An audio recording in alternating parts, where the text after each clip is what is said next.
오늘 아침 뉴스의 맥을 짚어드리는 시간 뉴스연구소, 오늘도 두 분의 연구위원 함께합니다. CBS 김광일 기자 그리고 김준일 시사평론가, 어서 오십시오. 안녕하세요. 안녕하세요. 예, 오늘 첫 소식 어디부터 갈까요? 윤한 갈등의 새 뇌관. 김대남 전 대통령실 선임 행정관의 녹취가 지금 보도되고 있어요. 네, 야당 성향의 유튜브 서울의 소리에서 보도가 됐고요. 예. 그 김대남 전 행정관이랑 이명수 씨, 그러니까 서울의 소리 소속의 이명수 씨랑 통화를 했던 거예요. 이명수 씨라 하면 지난 대선 기간에 김건희 여사와의 그 7시간 녹취록의 당사자기도 하죠. 네, 그때 뭐 명수 씨 했었던 그 당사자죠. 예.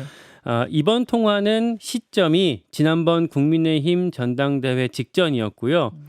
김대남 전 행정관이 이명수 씨한테 한동훈 당시 후보를 공격하는 보도를 해달라라고 요청을 했던 녹음이 공개가 된 겁니다. 네.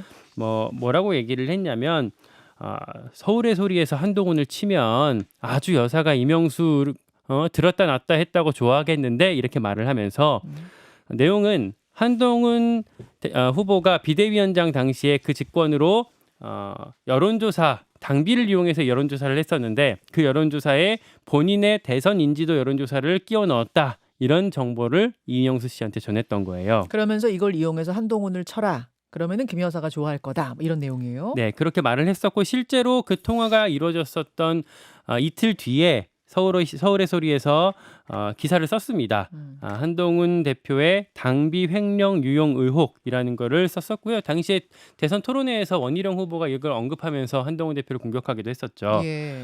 김대남 전 행정관이 그 통화에서 이제 했던 얘기가 예.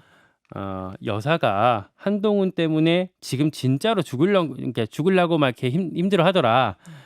라고 하면서 한동훈 대표 당시 이제 김건희 여사의 문자 일십 사건 이런 네네. 것들을 거론을 했었어요. 말씀하신 것처럼 또 이명수 씨 이름이 이제 언급이 된 건데, 대선 때 7시간 통화, 김건희 여사와의 7시간 통화를 MBC에 제보했던 사람이고요. 또 최재형 목사가 김건희 여사한테 디올백을 전달하면서 이제 뭐 그거를 이제 몰카로 촬영했었잖아요. 네. 그거를 또 영상을 공개했었던 게 서울의 소리와 이명수 씨였습니다. 서울의 소리 소속 기자인 거죠? 그렇죠. 예. 네, 그리고 이번에 논란이 되고 있는 김대남 전 행정관의 5시간 녹취라고 해요. 예. 얼마 전에는 사실 이철규 의원을 통해서 김건희 여사가 공천에 개입했었다라는 걸 한번 보도를 했었고, 두 번째로 또 그 이번에 한동훈 대표를 공격하는 내용의 그 통화가 있었다라고 두 번째 보도가 나왔던 겁니다. 자, 어제 이제 이 내용이 보도가 된 후에 한동훈 대표가 SNS에 이 부분에 대한 입장을 밝히면서 이 뉴스가 더 커진 셈입니다.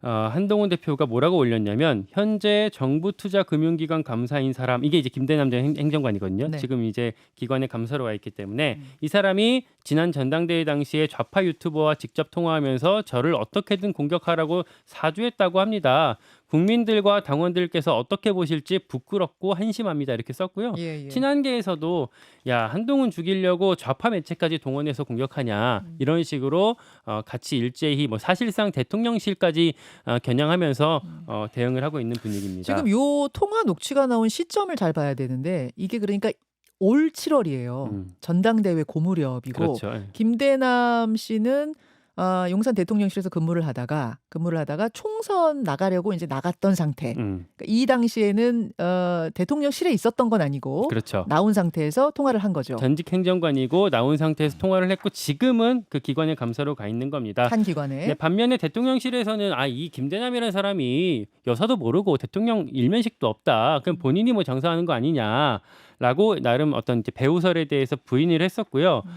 뭐 그런 얘기들을 하더라고요. 이 김대남 씨가 대통령실에서 근무했을 때도 뭐 윤석열 대통령의 외가 쪽 뭐 내가 친인척이다, 뭐 이런 되게 허풍을 떨었었기 때문에 아예 좀 신뢰할 수 없는 인물이다라고 이제 선을 긋고 있어요. 추가로 또 대통령실에서 이제 흘리고 있는 얘기들은 네. 이 사람은 예전에 신지호 대선 캠프 때 정무실장이 추천해서 들어온 사람이다. 지금의 전략기획 부총장이죠. 네, 이제 한동훈계죠. 네. 애초에 그럼 한동훈계 사람이니까 우리한테 뭐라고 할 수 없는 거 아니냐라는 식으로 이제 내용들이 나오고 있는데, 다만 신지호 부총장 같은 경우에는 그 당시에 대선 당시에 그 윤석열 팬클럽 쪽에서 요청이 있어서 이제 내가 그 넘겨서 그 추천을 넘겨준 그 과정에 있었을 뿐이고. 정확히 말하자면은 이제 입장을 냈잖아요. 신주호 부총장이. 음. 그 당시에 대선 때 팬클럽을 관리해야 하는 상황이었는데 뭐 후보 팬클럽이 커지니까 그 관리 책임자로 김대남이란 인물을 추천받았고 그래서 나는 그 사람이 실제로 그 관리를 했고 그 후에 소개를 한 거다. 소개를 강승규 조직 부본부장한테 연결을 했던 거다라고 하면서 사실 이제 친윤한테 다시 공을 넘겼습니다. 네. 자, 이런 상황.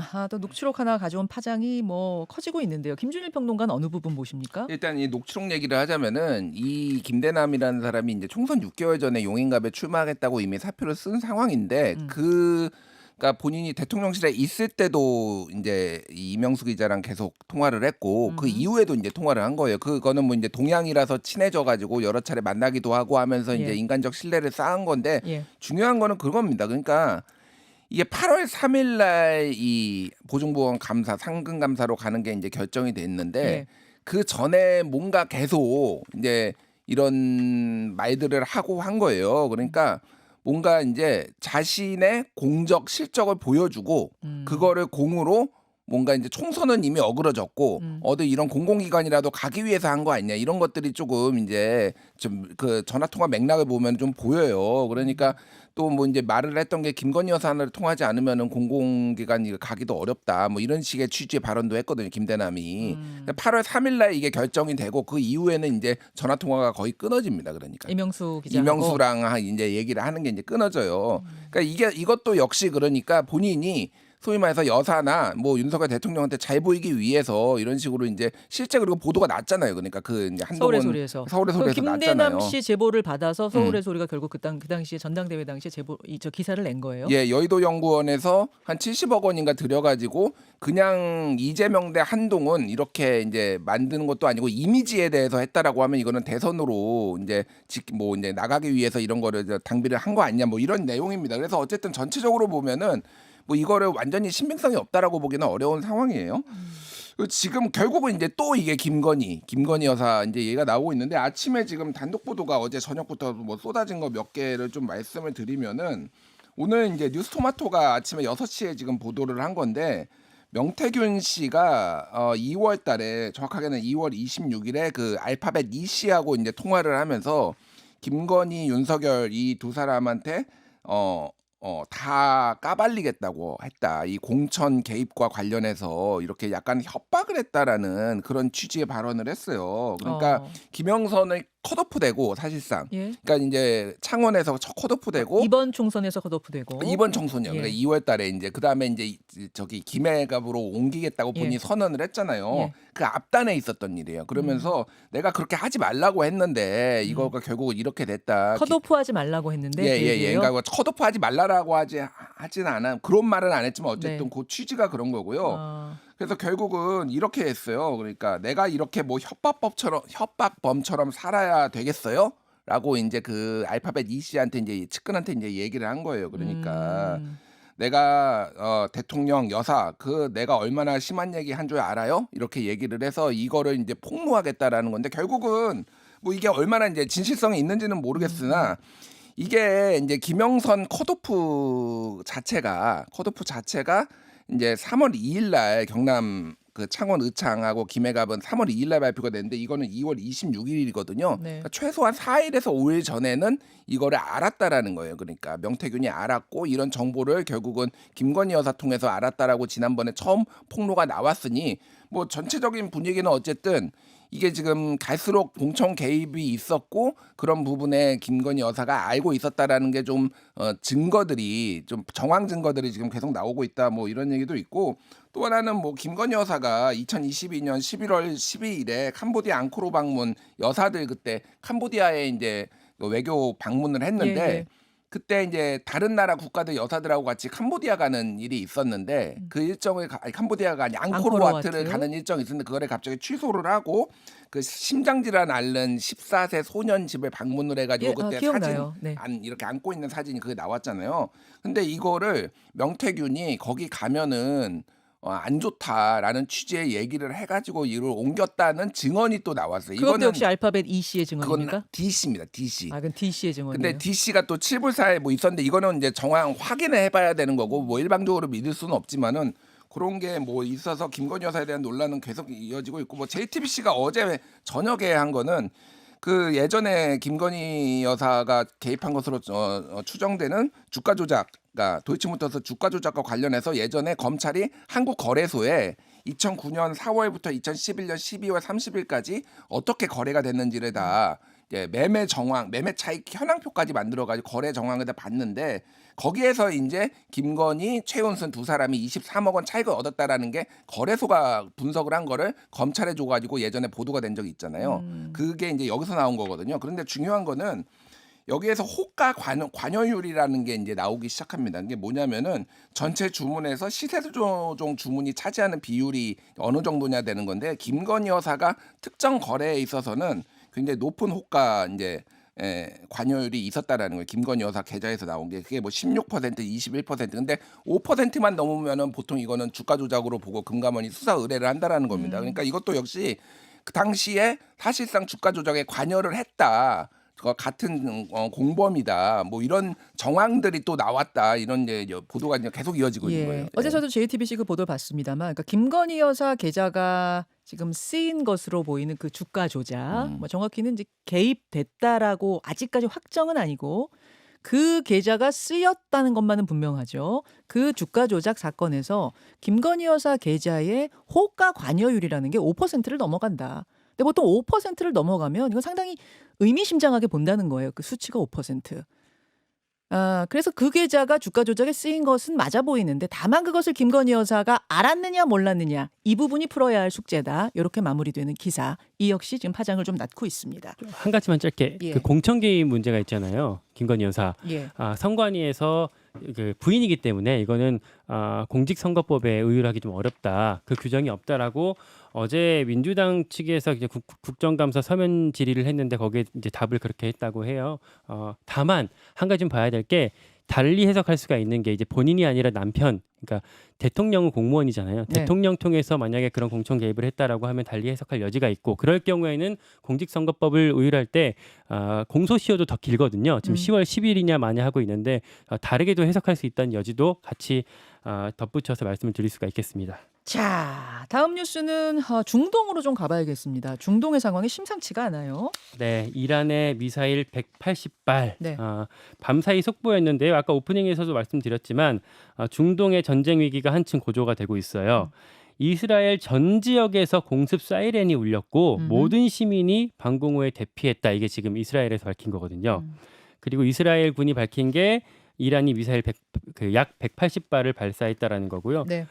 저쪽 반대편 이란에서 발표한 게요. 그 점령지 중심부에 있는 중요한 군사 안보 목표물을 표적으로 탄도미사일을 썼다 이렇게 발표를 했고요. 미사일 90%가 목표물에 성공적으로 명중했다라고 하는데 다만 피해 규모가 아직 확인되고 있지는 않습니다. 그러니까 이스라엘 현지 언론에는 뭐 이제 2명이 경상이다 이렇게 나왔는데 아직까지는 좀 직귀하고 있다 이렇게 봐야 될 것 같아요. 네.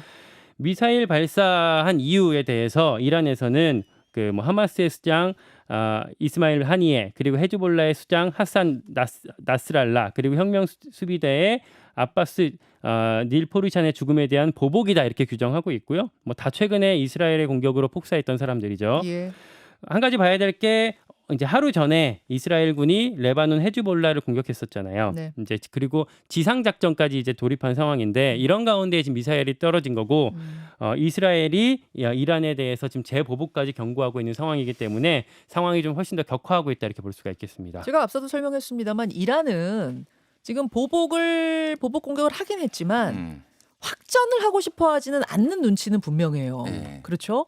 이렇게 된다면 이게 전면전으로 갈 것인가 안 갈 것인가 이 부분이 중요한 거 아니겠습니까? 확전을 원하지 않는 건 맞는데 이게 우발적으로 지금 확전으로 가지 않는다고 그러니까 보장할 수는 없는 그런 상황이 돼서 이게 왜 그러냐면은 이게 원래 7월 31일에 네. 본인의 테헤란 수도에서 이스마일 하니의 그러니까 하마스 지도자가 이제 암살됐잖아요. 예. 안전가옥에 있었음에도 불구하고 이제 암살돼서 논란이 있었고 예. 그런 다음에 이제 레바논은 이제 이스라엘이 치기 시작합니다. 그래가지고 32년 동안 그 헤즈볼라를 이끌었던 하산 나스랄라 사무총장도 최근에 이제 이스라엘의 암살로 이제 죽었어요. 네. 그리고 지금 후티 반군하고도 지금 예멘의 후티 반군하고도 지금 전쟁하고 있거든요. 그러니까 그러니까 이스라엘 입장에서는 이란이 직접 공습은 안 하지만은 저항의 축이라는 거를 이용을 해가지고 본인들이 무기 지원해가지고 지금 간접적으로 전쟁하고 있다라고 의심하고 있는 거고 그러니까 이란 입장에서는 본인들이 지원했던 그런 단체들의 수장이 지금 연일 암살되고 있는 거예요. 그러니까 그렇죠. 도저히 이제 참을 수가 없고 어저께 지금 레바논에 진격을 했습니다. 네. 이스라엘 지상군이 진격을 했다라는 거는 무기가 이제 가는 거하고 또 다른 문제거든요. 이거는 전면전이다. 도저히 참을 수가 없다라고 해서 이제 180발이 이제 이스라엘 쏜 거고 지금 아직 전면전 확전은 아닌데 지금 심상치는 않아요. 그러니까 이게 그래서 뭔가 이스라엘의 성의 있는 조치나 미국 쪽의 조치가 나오지 않으면은 이란도 더 이상 이거를 그냥 방치할 수는 없는 이런 상황이 지금 돼버린 것 같아요. 지금. 저희가 인터뷰를 했잖아요. 전문가와 며칠 전에 인터뷰를 했는데 이란이 지금 경제 상황이 매우 좋지 않아서 게다가 지금 새로 된 대통령이 온건파이기 때문에 가능한 한 전쟁을 피하고 싶어 하지만 이스라엘의 이런 뭐 암살, 이런 지상전 공격이 계속될 경우엔 시민들이 가만히 있지 않을 거기 때문에 결국은 이란 대통령도 움직이지 않겠는가. 그래서 전면전 가능성은 몇 퍼센트로 보십니까? 했더니 49%로 본다. 이러시더라고요. 그만큼 이란 대통령이 전면전을 지금 원하고 있지 않은 것만은 분명하다. 이번에 이란에서 딱 네. 이렇게 밝혔어요. 이스라엘 정권이 추가 보복을 자초하지 않는다면 이란의 보복 조치는 종료된다. 되게 묘하죠.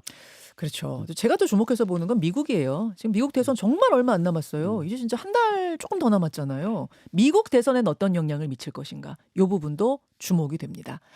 자, 다음 이슈 넘어가죠. 한동훈 뺀 만찬. 윤석열 대통령이 오늘 국민의힘의 원내 지도부들과 만찬을 갔는데 한동훈 대표는 뭐 이론상은 원외니까 원외니까 빠진다라는 거지만 여러 가지 해석을 낳고 있습니다. 당의 주요 리더들을 다 불렀어요. 원내 지도부뿐만 아니라 국민의힘 소속의 상임위원장, 간사단 다 불렀거든요. 네. 총 한 23명 정도가 됩니다.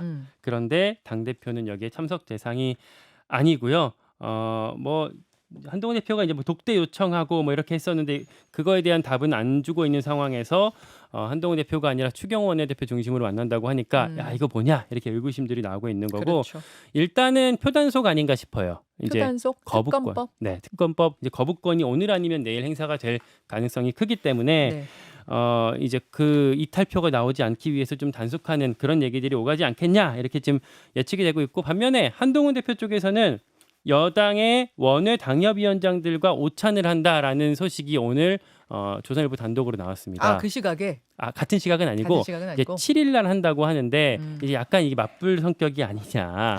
이제 한동훈 대표 입장에서는 이제 뭐 국정감사가 시작되는 당일날 한다고는 하는데 예. 그리고 제가 방송 직전에 확인을 해봤어요. 이게 네. 무슨 의미냐. 한동훈 대표 측에 확인을 해보니까 뭐 원래 잡아놨던 일정이긴 하다. 그러니까 이게 네. 대통령이 여당 대표와 독대를 해주지 않고 이게 이슈가 커지니까 그냥 예사롭게 있었던 일조차도 예사롭게 해석이 안 되는 상황이 벌어져요. 그 한동훈계 인사도 지금 저한테 했던 얘기가 요즘 분위기 때문에 오해를 받긴 하겠다라고 그러니까요. 얘기를 하고 있어요. 이게 만약에 이쪽에서 이렇게 하니까 저쪽에서 맞불 놓는 성격으로 보이는 거고 특히나 이 말씀드린 원외 당협위원장 그 토론을 하게 되는데 이 토론이라고 하게 되면 결국에는 여기저기서 김건희 여사 논란 같은 거 얘기들이 튀어나올 수밖에 없잖아요. 그러면 또 이제 상호 간에 또 갈등이 커지지 않을까 이런 예측도 같이 할 수가 있겠습니다. 자, 김준일 평론가 네. 어떻게 보십니까? 동아일보 사설 제목 읽어드릴게요. 맹탕 만찬 8일 만에 한동훈 뺀 용산 만찬 이제 말도 안 섞겠다는 건가 뭐 이런 거예요. 그래서 굉장히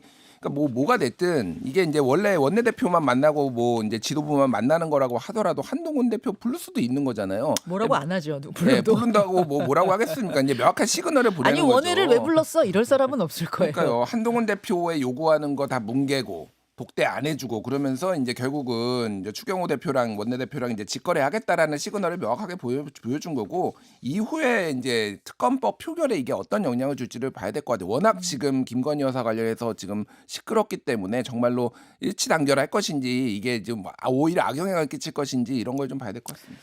자, 그런가 하면은 오늘 뭐 소개는 못했습니다만 금투세 관련해서 민주당이 29일 그러니까 일요일이네요. 비공개 최고회의를 열어서 유예가 아니라 폐지 쪽으로 가닥을 잡았다.